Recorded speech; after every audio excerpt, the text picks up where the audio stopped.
Oke, semangat pagi. Baik, senang banget saya tiap kali dapat undangan untuk bicara di depan teman-teman asuransi, apalagi Zurich ya. Saya selalu semangat, apalagi membawakan final sprint. Ini makanan saya lah. Saya ini adalah orang yang melakukan final sprint ya. Saya akan sharing banyak hal, bagaimana perjalanan hidup saya dan semoga ini menginspirasi. Pertama saya ingin mengucapkan terima kasih ya kepada pimpinan Zurich yang sudah mengundang saya, Mr. Chris Bendel, kemudian Pak Bani dan Pak Patrick dan semua ya, semua chief di Zurich, para senior leader, para leader dan juga para agent yang menjadi ujung tombak ya dari Zurich. Saya ingin sharing, saya kasih waktu 1 jam. Ini persoalan bagi saya karena persoalan saya itu nggak bisa ngomong pendek gitu ya, tapi saya akan coba. Saya akan diminta untuk membawakan materi tentang the final sprint ya. Jadi oke. Next ya. Yang penting itu ya, start boleh kalah. Saya pun begitu. Start saya kalah banget. Ya, kalah banget tetapi saya dianggap orang yang melakukan finish yang sangat luar biasa. Ya. Oke, Jar. Next. Ya, jadi finish yang luar biasa. Jadi yang sekali lagi, yang penting itu finish. Dunia ini demikian kejam. Kadang-kadang yang dihargain malah yang finish pertama, yang finish kedua, ketiga, apalagi finishnya jauh. Orang nggak kenang. Makanya sekarang ini adalah di quarter keempat saatnya kita untuk melakukan finish, kita gaspol. Saya tuh sekarang top banget gitu materi saya, merchandise saya, gaspol ya. Oke, ini perjalanan hidup saya, ini sebelah kiri start saya parah banget. Saya terlahir dari keluarga yang sangat miskin, bapak saya cuma pedagang kaki lima, udah banyak orang yang tahu ya. Nggak ada cewek yang mau dengan saya ditolak-tolak dan sekarang saya di kanan. Oh, ini banyak banget tuh yang minta WA ke saya ya, udah nggak saya layanin. Ini perjalanan hidup saya, ya bapak saya jadi pedagang kaki lima itu di bawah tempat dia dulu jualan kacamata di Palembang, Pasar Nampras Palembang. Jadi kalau ada agen-agen atau teman-teman dari Palembang pasti tahu ya. Dan sebelah kanan saya itu dalam lingkaran itu adalah saya, sebelah kiri adalah Tantowi saya. Ya kenal Tantowi ya, itu teman saya dari kecil sekarang jadi dubes Selandia Baru. Kami dulu berantem, dia lebih disayang rasanya oleh orang tua saya, tapi saya balap dia sekarang ya. Next ya. Ya. Teman-teman, ini juga satu perjalanan yang saya bisa sharing ya. Tiba-tiba saya dipecat jadi dirut TVRI. Ya. Saya dipecat oleh dewan pengawas. Jadi trending topik luar biasa ya. Tapi dipecatnya saya menjadi dirut TVRI menjadi hikmah ya. Lagi-lagi ini saya anggap bahwa ini satu start saya nggak apa-apa dipecat, tapi sekarang saya finish jauh lebih hebat daripada orang yang mecat saya. Dan inilah perjalanan hidup saya setelah dipecat di 16 Januari tahun 2020. Pada hari itu 16 Januari 2020 saya dipecat setelah 2 tahun 47 hari saya memimpin TVRI dengan sangat sukses. Dari nomor 15 menjadi nomor 8, saya bawa itu nggak gampang tuh naikin TV dari nomor 11 menjadi nomor 8. Dari tidak ditonton menjadi tonton, logonya menjadi bagus, ada Liga Inggris, ada Discovery, dan luar biasa gitu. Tapi saya dipecat. Tapi saya tidak pernah baper. Teman-teman, ini postingan di medsos saya pada hari saya dipecat. Saya bilang, saya percaya Tuhan punya rencana lebih baik untuk saya. 3 kali saya kalah pilkada. Dan kalimat ini selalu saya masukkan dalam mindset saya. Saya percaya Tuhan punya rencana lebih baik untuk saya, teman-teman. Jadi kalau Anda semua sekarang gagal prospek, gagal rekrut, jalan terus. Ya jalan terus. Jangan-jangan itu ada rencana Tuhan. Rencana terbaik kita belum tentu sama dengan rencana terbaik Tuhan. Mari sekarang kita gaspol ya. Dan saya sekarang menjadi CEO 2 perusahaan. Satu adalah R66 Media. Ini adalah manajemen konten kreator, sudah bergabung banyak sekali konten. Sekarang kan saya tuh udah pas banget dipecat jadi dirut TVRI karena memang media konvensional kayak TV itu udah mulai pelan-pelan ditinggalkan orang. Yang membuat masih ada yang nonton TV itu barangkali ikatan cinta kali ya sama amanah wali gitu. Sebagian terutama anak milenial udah nontonnya OTT atau over the top. Mereka menonton atau mereka nonton Netflix ya, nonton Hook, nonton Disney Plus dan lain-lain ya. Saya CEO di sana. Saya mengasuh konten kreator hebat kayak Mardigu, Mas Wowi, ya Gita Wirjawan, ya dan berapa nama lainnya ya. Kemudian Coach Justin bagi pemain bola. Tadi kayaknya Pak Patrick seneng bola tuh ya. Jadi ada pandit paling kejam lah di Indonesia sekarang. Saya memanage lebih dari 3.000 KOL atau influencer. Jadi kalau Zurich butuh, saya punya perusahaannya. Dan target kami adalah 3 tahun dari sekarang kita akan go public. Tolong doa aja. Kami sekarang sudah dalam waktu 6 bulan value-nya udah 50M. Ya, jadi saya ini umur 58 tapi mainnya sangat digital. Saya juga ada CEO dari satu perusahaan digital namanya Kidsnook, dan saya sekarang terlibat dalam menjadi advisor, menjadi komisaris ya di hampir lebih dari 20 perusahaan. Wow, luar biasa. Jadi itu yang saya bilang Tuhan punya rencana yang lebih baik. Saya sekarang melakukan sprint. Umur 58 saya sprint, saya lari terus, tiap hari saya kerja, tiap hari saya melakukan sharing, tiap hari saya memberikan nasihat kepada anak-anak muda. Next ya.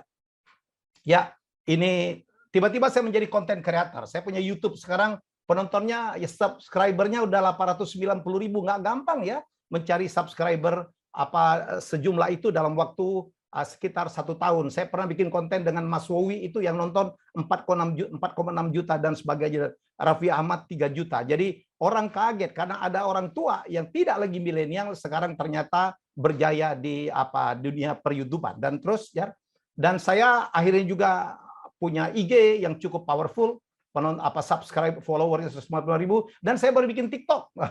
Baru 2 bulan, lumayan followernya 64.000, dan ternyata TikTok saya sangat menolong ya.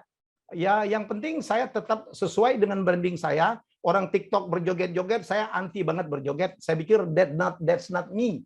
TikTok saya pakai untuk melakukan atau memberikan kalimat-kalimat nasihat, tips bisnis. Wah, yang nonton banyak banget. Saya kaget ternyata follower saya, subscriber saya itu 75% para milenial. Mereka tiba-tiba di mana-mana saya dipanggil, "Om, saya seneng banget tuh dengan kontennya Om Helmi." "Oh, kamu nonton?" "Iya."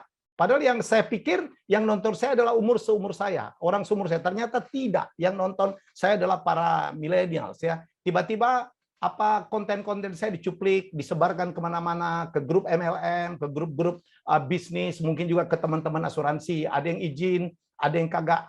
I'm so happy. Itu yang membuat saya makin dekat, makin banyak ya diundang dalam seminar. Kenapa? Karena saya pikir ya teman-teman, motivator seumur saya kemana coba? Saya sangat bersyukur kepada Tuhan, saya masih on. Dalam usia 58, undangan saya masih banyak, buku saya laku. Saya baru saja menulis buku personal branding ya, judulnya Who the Hell Are You? Satu ilmu sukses juga ya. Saya di beberapa tempat lain termasuk asuransi bicara tentang personal branding, bahwa semua orang kalau mau sukses harus punya brand. Seorang agen asuransi pun harus berbeda dari agen asuransi yang lain kalau mau sukses. Itulah ilmu personal branding. Saya baru saja menulis juga buku 2 bulan yang lalu, judulnya Breaking the Wall, bagaimana saya mentransformasi TVRI, sebuah mission impossible yang tidak bisa dilakukan oleh manajemen-manajemen sebelum saya. Semuanya dalam rangka sharing dan sharing dan sharing ya. Next, Jar.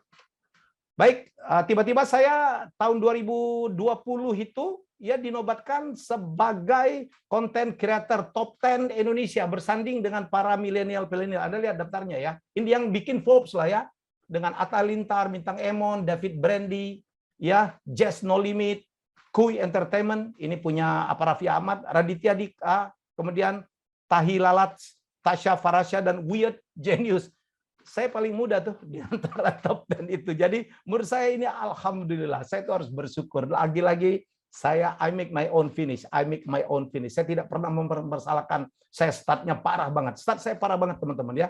Kita lihat ya. Next. Nah, ini dia saya sekarang. Banyak yang nulis tentang saya, alih-alih nelang sahil justru bak ketiban durian runtuh. Usai dipecat dari Direktur Utama TVRI. Tarif saya jadi 3 kali lipat, iya. Kemudian 5 faktor cuan Helmi berlipat usai dipecat dari TVRI. Satu branding yang sangat, saya bersyukur ya, saya tidak baper. Ya, walaupun saya dipecat, ada orang dipecat dari jabatan itu baper, saya alhamdulillah tidak baper. Dan itu yang membuat brand saya makin baik, dan membuat saya makin banyak diminta hadir di mana-mana, termasuk diminta jadi advisor, komisaris di berbagai perusahaan. Perusahaannya nggak ecek-ecek. Perusahaan yang di mana saya jadi komisaris mungkin tahun depan akan go public di Indonesia dan juga di Netflix di New York salah satu ya. Dan saya lagi-lagi saya bersyukur kalau kita berbuat baik, kalau kita kerja keras terus ya, kalau kita melihat sisi-sisi positif dan sampaikan kepada orang seperti agen asuransi kan, memberikan manfaat bagi orang. Apalagi sekarang COVID itu kesempatan bagi orang untuk sadar bahwa lo jangan main-main dengan kesehatan lo. Jangan main-main lo. Biaya kesehatan itu mahal banget. Ya, kalau sakit itu mahal banget. Kenapa? Sebelum kita sakit, sebelum kita COVID atau sebelum kita kena apapun, mari masuk asuransi. Sebenarnya itu angle yang sangat baik tuh ya bagi teman-teman asuransi untuk jualan sekarang. untuk melakukan prospek. Saya mendengar ada perusahaan asuransi yang justru during the COVID revenue-nya naik ya. Jadi ini adalah peluang walaupun juga secara keuangan banyak nasabah, calon nasabah kita mengalami kesulitan. Ya tinggal dibalance-balance saja ya. Good in one thing, bad in another thing. Tinggal kita balance. Yang penting resultantenya adalah resultante yang positif. Intinya mari kita Uber, jangan pernah berhenti. Next ya. Ya, ini saya sekarang hidup saya happy banget. Saya banyak dengan keluarga, ya main-main, saya sepedaan ya. Saya juga ikut sepedaan sekarang aja. Ya, saya sepedaan, ya saya sekarang bersahabat dengan teman-teman, saya main dengan James Gui, dengan Ishak Chandra gitu ya. Saya banyak istri saya juga, ya saya banyak bersama istri, sekarang bersama keluarga. I'm so happy. Istri saya mungkin udah banyak yang tahu juga ya, istri saya juga adalah orang asuransi ya, dan saya banyak melakukan seminar. Sebelah kiri ini CEO Mastermind. Ini udah batch 4 batch tuh, satu batch itu 180, yang ikut itu adalah CEO perusahaan yang minimal omzetnya 5 miliar.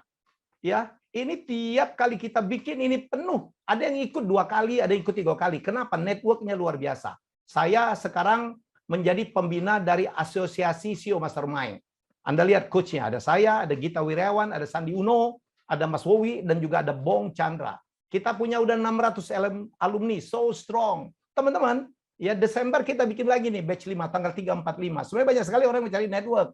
Jadi teman-teman Zuri, kalau Anda mencari kakap-kakap calon customer, ikut ini nih, ikut seminar ini. Anda akan bertemu ratusan orang-orang sukses. Silakan prospek. Saya sebagai coachnya, silakan. Jadi inilah, jadi melihat jeli. 3, 4, 5 Desember. Ya, still have time ya, sebelum tahun 2021 ditutup ya.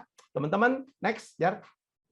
Ya, ini perjalanan hidup saya. Start saya susah banget, hidup saya susah banget. Bapak saya berdagang kaki lima, waktu SMA saya banyak dihina, kemudian saya menjadi pegawai negeri yang gajinya kecil banget, membuat saya kerja serabutan. Akhirnya saya nyambi menjadi kerja di sebuah perusahaan pembuat kuis, Ani Sumadi Production, dan kemudian saya dari pembawa tasnya Ibu Ani, kemudian saya menjadi orang nomor 2. Ibu Ani memberikan kesempatan saya untuk belajar bikin kuis dan sebagainya. Tahun akhir tahun 98, during the crisis, Krismon, saya keluar, tepatnya dikeluarkan oleh Bu Ani karena udah nggak banyak sama lagi ya visinya. Saya diminta memegang Joshua, ya saya itu adalah manajer profesional artis pertama di Indonesia. Joshua meledak. Saya pikir nggak ada talent di Indonesia yang lebih hebat dari Joshua ya. Iklannya 30, sinetronnya laku, kuisnya laku, merchandise-nya laku gitu. Lucu banget. Sayang doa saya dengan ibunya nggak dikabulkan Tuhan. Tahu nggak doa kita apa? Ya Tuhan, Joshua jangan gede-gede dong. Begitu gede ternyata tidak seperti waktu dia kecil. Tapi saya meneruskan ya, PH yang saya buat dengan bapaknya Joshua, saya teruskan menjadi Triwarsana yang mengantarkan saya menjadi raja kuis dan raja reality show. Dan kemudian ya saya menjadi pengusaha PH, saya sudah menghasilkan lebih dari 300 karya TV, ya 30 Panasonic Award, memenangkan satu rekor dunia. Dan kemudian saya terdampar ya menjadi Dirut TVRI. Dirut TVRI udah sukses banget lah. Keluar dari disclaimer menjadi WTP, saya dipecat karena ada perbedaan pendapat, perbedaan prinsip. Tapi begitu dipecat pun saya meneruskan sprint saya. Ya, saya tuh kayak itu ya, kayak teman-teman pernah nonton film Forrest Gump ya, di mana Forrest itu cacat dulu ya, kakinya nggak bisa jalan, kakinya pakai besi-besi ya. Pada satu hari dia ditimpuk-timpuk sama temannya, dibully gitu karena dia mendekatin seorang cewek yang ternyata dengan Forrest ini simpati. Masih ingat ya, dia dikejar ya, dia lari dikejar pakai sepeda gitu, ditimpuk-timpukin. Ceweknya bilang run Forrest, run Forrest, run. Kemudian alat-alat dia yang menyanggah dia supaya bisa berjalan itu copot satu-satu, dan kemudian Forrest lari tambah kencang hingga tidak bisa dikejar oleh para pembuli dia, 3 orang anak yang menggunakan sepeda. Sejak itu Forrest Gump tidak pernah berhenti berlari. Mungkin that's me. Ya, next. Ya, kita freeze sebentar. Ini dari TikTok saya. Ini cara menjadi kaya. Mainkan ya. Audio. Tolong audionya, teman-teman. Ya. Oke, sabar sebentar. Saya Iya. Ada berapa cara yang dilakukan orang untuk kaya? Ya. Nih dengerin ya. Yang pertama judi. Banyak banget tuh orang judi mau cari kaya, padahal udah dosa dan rata-rata yang menang itu bandar. Udah lupain. Yang nomor 2 itu adalah ngepet kali ya. Jangan juga. Dan saya nggak percaya tuh emang ada sih yang jagain lilin gitu istrinya. Ya kemarin di Depok sempat merebak tuh. Enggak lah ya. Nomor 3, korupsi. Nah ini banyak juga dilakukan orang. Masya Allah. Korupsi itu dosanya besar, merugikan orang. Apalagi negara kayak kita, jangan dikorup-korup lah. Stop it. Get some help. Nomor 4, jadi pengusaha. Nah ini masuk akal nih, masuk akal. Jadi pengusaha lah. Kalau mau kaya, kalau mendapat pendapatan lebih dari sebagai pegawai, jadi pengusaha. Ya, walaupun resiko juga ada. Tapi gitu ya, risiko besar, penghasilan besar. Nomor 5, ini yang cara yang paling menyenangkan. Ya, mau tahu cara kaya yang menyenangkan? Menikah dengan orang kaya atau minimal anak orang kaya. Selamat mencoba. Oke, 1, 2, 3, 4, 1, 2, 3, 5, ya susah lah ya. Saya dulu jangankan anak orang kaya, anak orang miskin aja menghina saya. Yang paling mungkin dilakukan itu nomor 4, menjadi pengusaha ya. Agen asuransi, apalagi sampai memiliki agensi, itu adalah pengusaha ya. Ada berapa cara yang dilakukan? Ya, oke. Jadi saya hanya ingin menyampaikan ya, menurut saya kalau kita mau jadi kaya, ya, kalau kita mau jadi kaya, jadilah salesman. Tadi kan nomor 4 itu kita harus menjadi pengusaha. Pengusaha itu harus bisa melakukan sales. Nggak mungkin kita sukses jadi pengusaha kalau nggak bisa menjadi sales. Makanya orang sales itu dimanapun gajinya tinggi. Ya makanya agen asuransi itu komisinya tinggi, bukan karena itu adalah sejatinya activity atau skill yang paling dihargai dalam dunia bisnis. Bisnis apapun, ya mau idenya sehebat apa, kalau nggak laku berhenti tuh bisnis. Makanya teman-teman udah benar sekarang menjadi agen asuransi, menjadi salesman ya. Jadi sekali lagi, ya saya punya data ya, ini punya data. Ini orang-orang kaya, semuanya salesman tuh. Paling kiri atas ada Elon Musk. Wah, dagangnya gila luar biasa. Dagang perjalanan ke luar angkasa. Yang di tengah Jeff Bezos atas, wah dagangnya luar biasa. Jack Ma, salah satu orang kaya di mainland, sekarang agak meredup namanya karena kebablasan kemarin dia lupa kalau masih tinggal di RRC. Kanan bawah Hairul Tanjung, kemudian Steve Jobs, ini penjual semua nih, salesman semua. Dan paling kiri, ini Sultan Andara, ini semua juga dijual. Gila nih anak ya. Raffi ini kuliahnya aja kita nggak tahu. Jangan-jangan cuma tamat SMA. Penghasilannya teman-teman menurut saya ada 15-20 miliar sebulan ada. Dari YouTube, dari iklan di YouTube, jadi pembawa acara, dan bisnisnya dia jualan apa aja. Laku semua. Ya, jadi semuanya adalah orang yang jago jualan. Saya udah pernah ketemu ya dengan Hairul Tanjung, Raffi apalagi gitu. Waduh, ngomongnya kalau bisnis jualan. Jadi kalau mau kaya, cek aja tuh orang terkaya di dunia nomor 1 sampai 100. Nomor 1 terkaya sekarang Elon Musk ya. Jeff Bezos udah nomor 2 sekarang. Bill Gates mungkin dan nomor 4, nomor 5 kalah dengan Mark Zuckerberg. Semuanya penjual. Semuanya salesman. Ya, nggak ada di situ gubernur, nggak ada cari bupati, nggak ada presiden, nggak ada perdana menteri, nggak ada saintis. Semuanya adalah penjual. Jadi udah bener nih teman-teman menjadi agen asuransi, karena agen asuransi adalah penjual ya. Teman-teman kita lihat ya, next.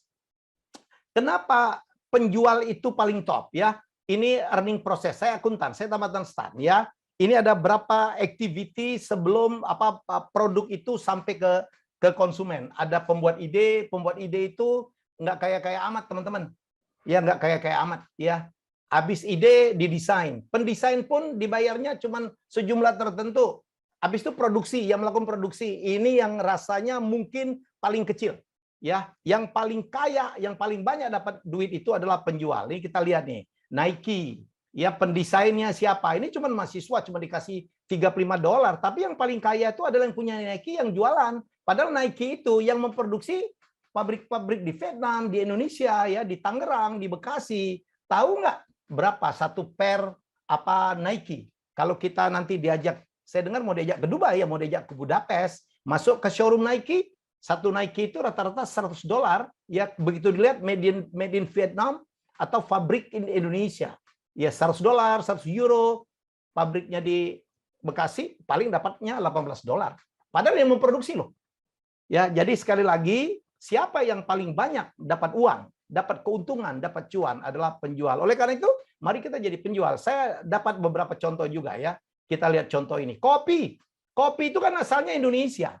Indonesia, Vietnam, Ethiopia, Brazil, Kolombia. Tidak tumbuh di Eropa, nggak tumbuh di Eropa, tapi nggak tumbuh di Amerika. Tapi saya tanya, siapa orang yang paling kaya dari kopi? Jawabannya adalah orang Amerika, kayak yang punya Starbucks, dan orang kaya di Italia.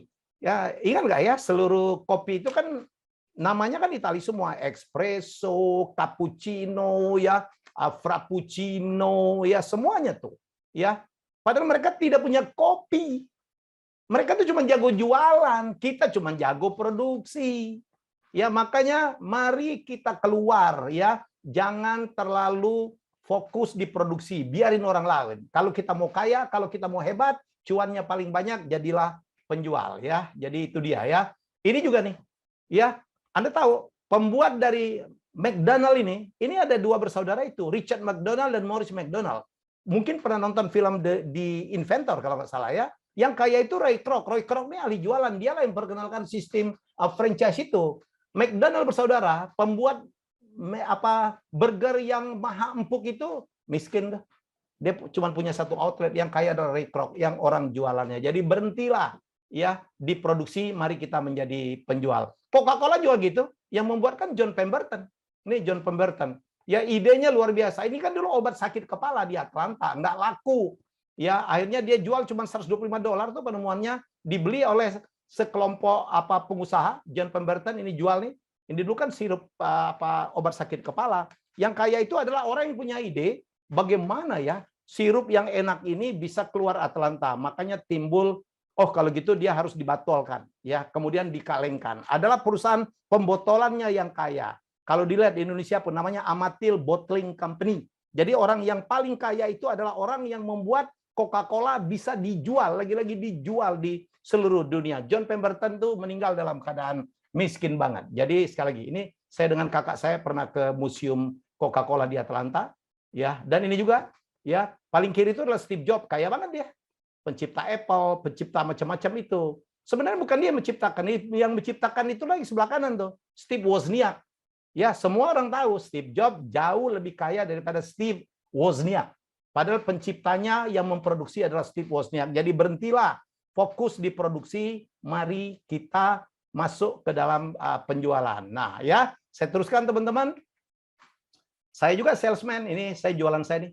Ribuan episode presenter, ribuan kali MC, ratusan seminar motivasi ya, 300 karya televisi, puluhan buku dan skenario film. Saya bikin opening closing SEA Games, 2 PON Riau, PON Palembang, PON Papua aja saya nggak kepake. Ya, terlibat lebih dari 20 perusahaan. Kenapa? I'm a great salesman. Ya, beberapa perusahaan saya itu yang minta bantu saya. Sekarang kalau Anda lihat Halmia bicara, hampir seluruh perusahaan properti besar di Indonesia itu ke saya. Ya, karena mereka menganggap sekarang saya lagi dideketin oleh Sumarekon, ya kemudian kemarin Alam Sutra dan sebagainya. Karena saya dianggap adalah orang yang sangat powerful dalam mempromosikan atau membantu penjualan properti. I'm a true salesman, ya. Jadi bukan karena saya pintar, bukan karena apa gitu. I'm a true salesman. Saya fokus di penjualan karena saya tahu kalau mau kaya jadilah salesman. Tapi apakah ada sekolah untuk jadi salesman? Ya, apakah ada? Bagaimana caranya untuk menjadi salesman? Jawabannya simpel. Jawabannya simpel. How to learn to be a salesman, ini dia. Jadilah agen asuransi. Oh, Pak Helmi karena dibayar Zurich sekarang. No. Saya bisa pertanggungjawabkan. Kenapa? Untuk menjadi orang kaya itu jadilah salesman. Dan untuk belajar menjadi salesman itu dengan cukup dengan menjadi agen asuransi. Seperti yang Bapak dan Ibu sekarang lakukan. Ada yang sudah firm banget, ada yang masih coba-coba, ada yang masih ragu-ragu. Jangan ragu-ragu. Ini udah pilihan terbaik. Ya, sekali lagi, kalau mau kaya jadi salesman. Bagaimana cara menjadi salesman? Ada sekolahnya? Tidak ada. Saya pernah mau bikin sekolah dengan James Gui, nggak jalan juga tuh. Ya, jadilah agen asuransi. Kenapa? Ini satu, produknya sudah ada kan, udah dibuatin, udah didesain keren banget. Sekarang digital gitu. Ya, kita nggak perlu kreatif, nggak perlu ngerti tech gitu, nggak perlu ngerti IoT, nggak perlu ngerti IT, nggak perlu. Produknya udah jadi, tibang jual doang kata orang Betawi, tinggal jual doang. Ya nomor 2, caranya diajarin. Ya tiap Sabtu mungkin ya rata-rata agen asuransi training, cara jualan, product knowledge diajarin, cara approach. Hari ini ketemu saya akan sharing berbagai hal ya untuk membantu teman-teman lebih sukses. Disupport oleh sistem dan tim. Sistemnya udah ada, ya, ada backupnya udah ada, tim supportnya udah ada, front line-nya sudah ada. Kalau ada yang komplain, udah ada yang handling, kita tinggal jualan doang. Ya, top. Ya, nomor 4, ada reward dan insentif gede banget. Ya, komisinya gede, ada overriding, diajak ke luar negeri, ada apa, MDRT segala macam, aduh luar biasa deh. Ya, jadi luar biasa. Ya, mau apa lagi?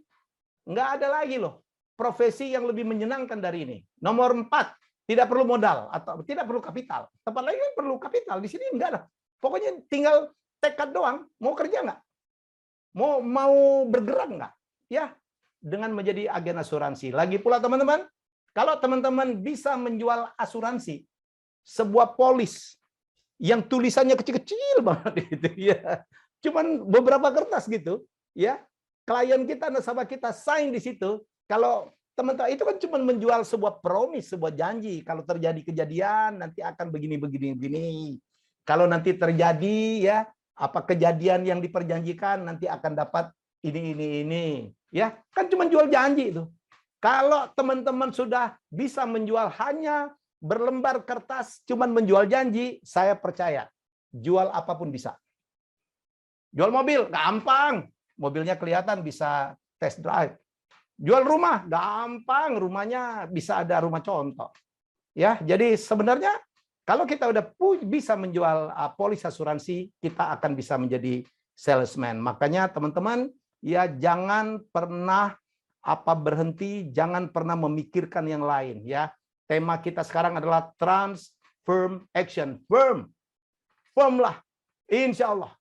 Banyak orang-orang hebat ya, banyak agen-agen hebat ya, punya rumah di Singapura ya, punya kekayaan luar biasa, punya kapal pesiar gitu, hanya dapat dari komisi asuransi. Tadi Bu Sansan tuh, closingnya 1,5 miliar, hitung aja tuh asuransi apa komisinya ya. Oke, mari kita kejar Ibu Sansan ya. Oke teman-teman, next ya. Dan kita tuh di Zurich loh, apa lagi? Ya, ini perusahaan asuransi hebat. Ya, berasal dari Swiss. Swiss itu teman-teman produknya nggak ada yang jelek. Ini negara yang sangat sophisticated. Salah satu negara paling sophisticated di dunia. Paling aman, ya, kemudian paling damai, paling indah. Ya, masyarakatnya itu korupsi mungkin hampir nggak ada ya. Itu the most livable country in the world, Zurich ya, atau di Swiss itu. Produknya luar biasa, ada keju, ada Rolex, wow, ya. Dan ini produk keuangan dari Swiss. Ini adalah perusahaan asuransi salah satu terbaik di dunia dan salah satu yang paling bersaing di Indonesia. Apalagi yang diragukan? Ini kan bukan perusahaan asuransi abal-abal, no, ya. Jadi harus firm. Zurich, ya. Ini adalah teman baik Zurich. Orang yang bekerja bukan hanya mencari cuan, bukan hanya mencari komisi, tapi membantu. Sekarang banyak sekali orang yang perlu dibantu karena terjadi pandemi, ya. Teman-teman, saya terus sekarang, hidup saya, Pak Ilmi, saya nggak pinter-pinter amat. Nggak perlu juga pinter-pinter amat. Banyak orang yang pinter secara akademi itu justru gagal dalam bisnis, dalam kehidupan sehari-hari. Saya belajar banyak dari kakak saya, Tantowi Yahya, ya, bahwa yang penting orang itu butuh personal selling. Pintar aja nggak cukup ya. Kita dengarkan apa yang saya sampaikan. Orang pintar kesalahannya enggak semuanya ini. Enggak semuanya. Ini secara umum aja. Satu, banyak yang tidak percaya orang lain. Nomor 2, mohon maaf nih yang pintar-pintar. Orang pintar itu cenderung sombong, cenderung saya katakan. Saya pintar, saya lulusan terbaik, saya dari sekolah terbaik. Lu siapa? Kesalahan orang pintar ketiga. Saking pintarnya semuanya dihitung. Tapi Anda lihat sekarang, orang-orang kaya, mulai Mark Zuckerberg, Sergey Brin, segala macam adalah orang-orang yang cerdas dalam bidang. Jadi kalau saya wrap up nih, kalau saya simpulkan, jadilah yang terbaik dari sekolah yang terbaik, tetapi tidak boleh punya 3 kesalahan tadi. Oke, ini konten saya yang sangat banyak diposting kemana-mana. Mungkin teman-teman udah pernah nonton melihat ini. Saya hanya ingin mengatakan, ya jangan takut sama orang yang pintar secara akademis. Kadang-kadang mereka terjebak karena sombongnya, ya karena terlalu perhitungannya, ya Karena tidak percaya orang lainnya, terhalang suksesnya. Banyak sekali orang-orang kaya di dunia, di Indonesia, yang sekolahnya dulu jebol. Ya, jadi lupakan pendidikan kita. Yang penting ke depan nih. Yang penting finish. Mau kemarin nggak tamat SMA kek, mau kemarin nggak tamat kuliah kek, mau sekolahnya asal-asalan aja kek, mau dulu lulusnya nyogok, nggak ada urusan. Ya, yang penting mari kita kejar finish. Kita masih punya waktu 80 hari ya. Ini saya tips sukses menjadi penjual. Saya akan cepat aja. Ya, saya adalah penjual. Satu, kita harus sadar bahwa hidup itu pendek banget. Ya, hidup itu pendek banget.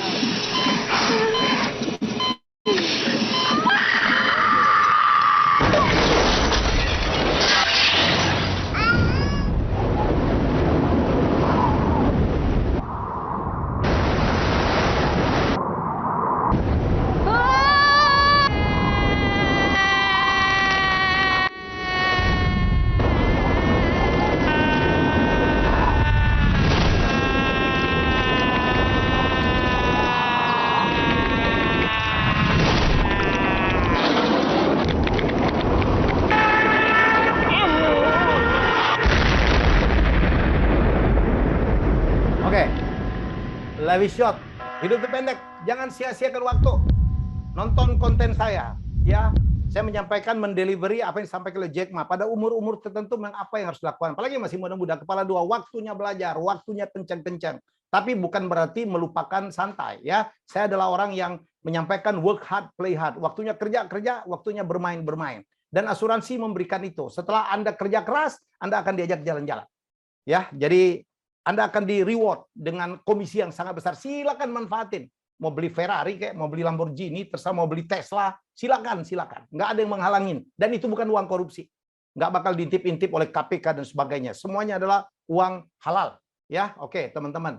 Nomor 2. Ya, kalau mau sukses, jangan padahal-padahal, gaspol aja. Ya, ini tinggal 3 bulan nih, tinggal 80 hari. The fourth quarter, ya gaspol, tancap gas, push your limit. Kita ikutin statement saya berikut ini. Lihat, kenapa dia bisa sukses. Nggak usah pakai padahal dulu nyontek gua, padahal dulu gua tolong, padahal dia mestinya lebih nggak pintar dari saya, ya. Orang sukses itu adalah orang yang effortnya kayak apa, ya. Jangan-jangan kamu yang protes itu kurang bekerja keras. Itulah yang saya bilang dalam konten saya. Jangan-jangan nggak gaspol. Jangan menjadi generasi yang suka ngeluh. Tiap kali orang sukses, orang lain sukses, tetangga sukses, teman sukses, jangan dijulitin. Jangan dipertanyakan kenapa dia lebih sukses dari kita. Introspeksi, kenapa kita tidak sukses seperti dia. Belajar, introspeksi, pertanyakan kenapa. Ya. Dan habis itu gaspol. Oke. Oke teman-teman. Mari kita gaspol. Berikutnya itu nggak ada tempat bagi orang setengah-setengah. Saya udah mengatakan there is no room for mediocre. Orang setengah-setengah dapat juga setengah-setengah. Orang hebat itu semuanya habis-habisan. Ya, nggak ada tempat bagi orang setengah-setengah. Percayalah, kalau mau sukses kita harus effortnya lebih hebat dari orang lain. Nggak boleh setengah-setengah ya. Oke, saya skip aja. There is no room for. Ya. Terus jadilah pribadi yang pantang menyerah. Ya. Yang ini juga saya minta kita jangan cepat menyerah, jangan suka mengeluh. Ya, mengeluh itulah pekerjaan melelahkan tapi tidak menghasilkan. Ya, kita lihat konten saya berikut ini. Jadilah pribadi yang pantang menyerah, yang fleksibel, yang jeli melihat peluang, yang terus mengejar peluang gitu, ya, agar bisa mendapatkan sesuatu. Nggak ada gunanya mengeluh. Semua orang punya persoalan sekarang. Mau ngeluh kepada siapa? Ya. Mengeluh aja itu tidak menyelesaikan masalah. Mari kita menjadi solusi. Jadilah pejuang-pejuang UMKM. Kita berharap betul ya. Kita berharap betul kepada para pejuang UMKM untuk bangkit, kreatif. Oke, teman-teman. Lagi-lagi COVID ini banyak yang mengeluh nih.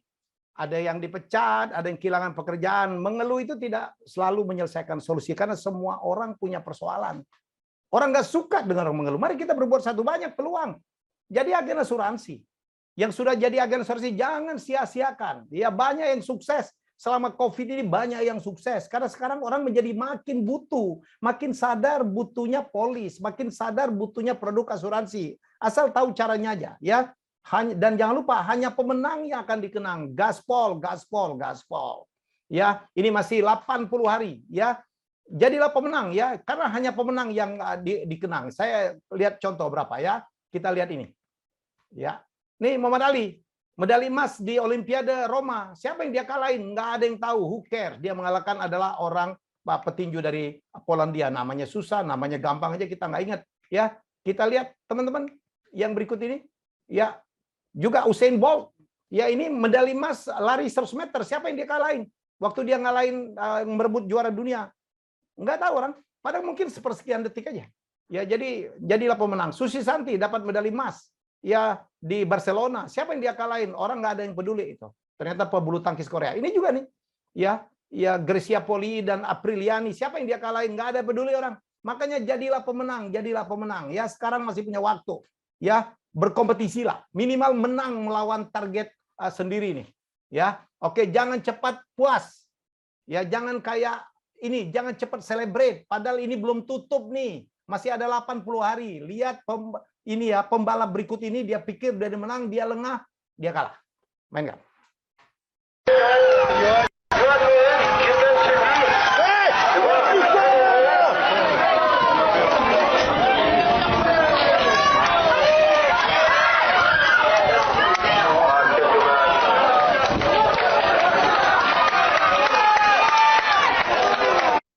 Oke, ya, jangan cepat puas, ya, push your limit, ya.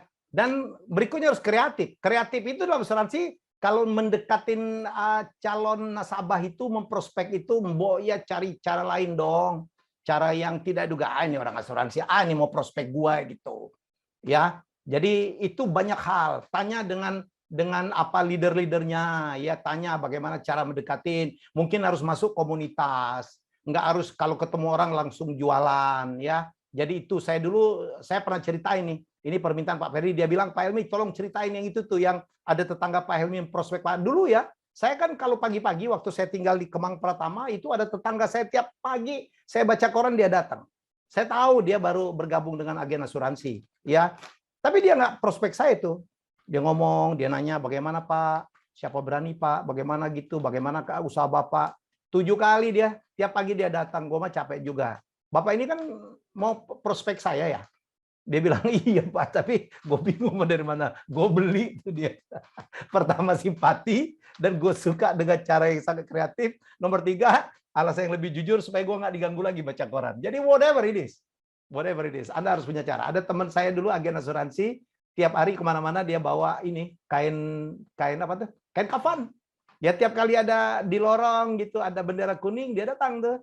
Dia datang, udah punya kafan nggak Bu? Belum gitu. Dia kasih kain kafan, dia mau ikut mandiin. Enggak bertanya tuh, saya dari asuransi, enggak tuh, enggak dia bilang tuh. Udah selesai semua, baru dia pelan-pelan. Ini almarhum ikut asuransi enggak? Enggak, aduh sayang sekali. Emang Bapak kerja di mana? Saya kerja di sini. Jadi nasabah tuh. Ya, so many trick. Ya, jadi kita harus kreatif. Kreatif itu berpikir out of the box. Out of the box ya. Sedikit lebih beda. Ya, out of the box. Jadi ini contoh-contoh out of the box yang berbeda tuh. Nih, ini kreatif nih, out of the box nih. Nih kalau punya cucu, punya ponakan gitu merangkak kan capek ngasuhnya. Kenapa kita nggak kasih apa gombal di bawahnya ada dia merangkak dan ini kita bersih kan? Ya oke. Dan ini juga ini kreatif banget nih. Ini kreatif banget. Ini kreatif banget. Lihat ya. Ini kan apa dasi orang asuransi kadang jual ke asuransi. Dasi ada harganya 750.000, ada yang 3 juta, padahal nggak ada gunanya kan, itu kan fashion doang. Kenapa tidak dimaknai kayak gini nih? Ya ternyata kalau dibuka ternyata itu payung, ya ini celemek, kan capek bolak-balik ya, gantung aja di celemeknya. Jadi ini juga nih, orang manusia itu kan makhluk paling pintar sekaligus paling bodoh.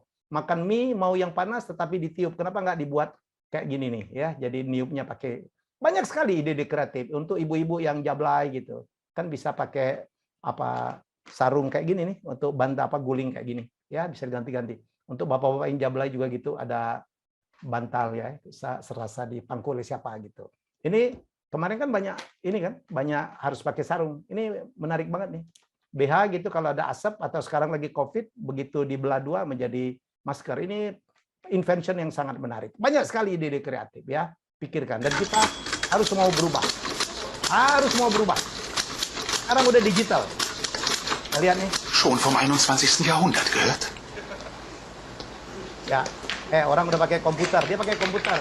Kita lihat kebiasaannya dia, Bapak Ibu. Saya ini di TVRI juga 72% karyawan saya dulu usianya di atas 40 tahun. Susah ngajak mereka berubah. Ya, susah mengajak mereka berubah. Jadi mau nggak mau, saya pelan-pelan kita ajak mereka berubah. Ayo berubah, ayo berubah, ayo berubah. Asuransi juga sekarang makin digital. Teman-teman, Bapak dan Ibu sekarang pergunakanlah medsos. Karena sekarang kan nggak bisa offline. Jadi ibu-ibu, bapak-bapak harus memanfaatkan medsosnya, menyampaikan sesuatu secara online. Jangan singgung, nggak ada masalah tuh buka Instagram, buka Facebook untuk nasabah yang tua-tua, Instagram yang muda, buka TikTok untuk yang muda-muda. Tapi memang jangan terlalu selling, jangan hard selling. Bila perlu jangan ketahuan kalau kita agen asuransi. Bila perlu orang nggak tahu kalau kita orang zuri. Karena netizen itu makin hard selling, makin jualan, makin tidak ditonton. Sampaikan aja manfaat asuransi, baru saja menolong orang, ceritakan aja. Nggak perlu dibilangin di mana. Nanti orang cari, nanti DM. Ya, itu teknik-teknik ya. Jadi itu yang ingin saya sampaikan. Jadi wah, saya udah tua, apa Pak Helmi, nggak perlu. Saya 58, sekarang saya punya TikTok loh. Dan rezeki saya dari situ. Saya sekarang memanage konten kreator, rezeki saya dari situ. Ya, kalau mau bertahan harus begitu. Ya, banyak asuransi sekarang udah full digital Bapak Ibu sekalian, ya. Jadi sekarang untuk ngeklaim, kalau ada nasabah ngeklaim asuransi, kita udah punya namanya pakai face recognition. Cukup pakai video yang ada di gadget kita, yang ada di handphone, kita tahu tuh dia tekanan darahnya berapa, ya kemudian semuanya itu ada recordnya, kita udah tahu. Kita capek banget tiap kali kita klaim ditanya siapa nama ibu kandung, aduh udah kuno itu yang begitu-begitu Bapak sekalian.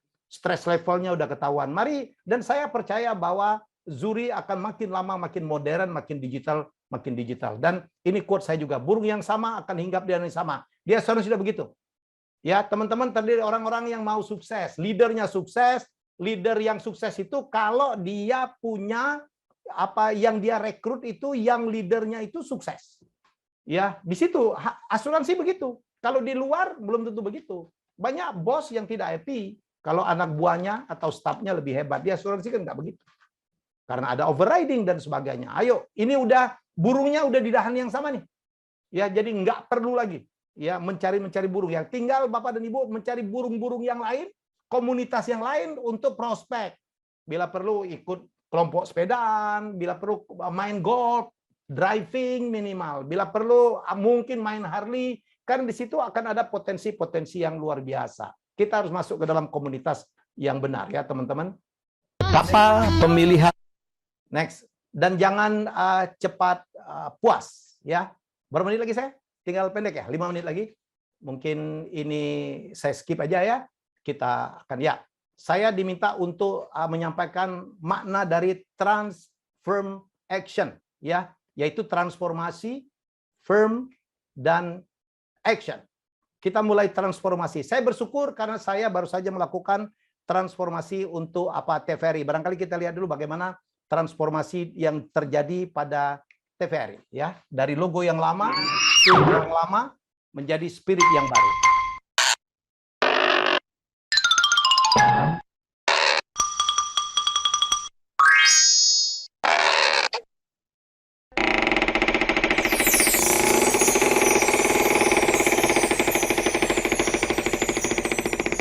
Ya. Ya, itu yang saya ceritakan dalam buku saya Breaking the Wall ya.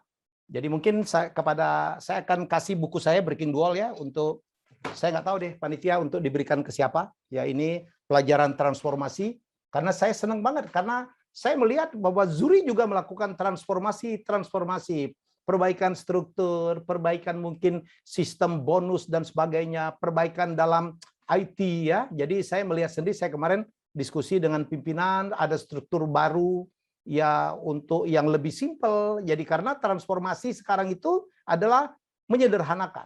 Ya, cukup 2 level menuju karir puncak, overriding dapat lebih besar, kemudian saya melihat juga ada kesempatan yang lebih bagus juga, rekrutmen bonusnya meningkat, ada royalty income dan sebagainya.